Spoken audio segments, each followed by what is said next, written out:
নির্বাচন আগে না সংস্কার আগে, এই প্রশ্ন যদি করি অ্যাট পাস হচ্ছে নির্বাচন কমিশন সংস্কার, তারপর নির্বাচন কমিশন গঠন, তারপর রাষ্ট্র সংস্কার এবং নির্বাচন প্রস্তুতি দুটো একসাথে চলবে।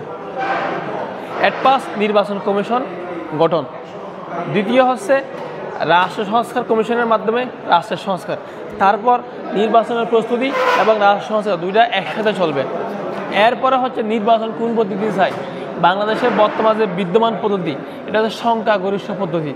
এই পদ্ধতির পরিবর্তে যদি সমানুপাতিক পদ্ধতি আনা যায় তাহলে ভালো, কিন্তু বাস্তব সত্য হচ্ছে ওই সমানুপাতিক যে পদ্ধতি, এই সমানুপাতিক পদ্ধতি যদি আনতে চায় তাহলে একটা গণভোট নিতে হবে, জনগণের সমর্থন সেটা করা যাবে না। সেজন্য আমি চাই নেক্সট যে নির্বাচন সেটা আগের পদ্ধতিতে হোক, এরপরে বৃহত্তর তাদের অংশগ্রহণে, সমস্ত তাদের অংশগ্রহণে এই পদ্ধতি সংস্কার হোক। তাহলে কি হবে? তাহলে হচ্ছে সংসদে সকলের অংশগ্রহণ থাকবে।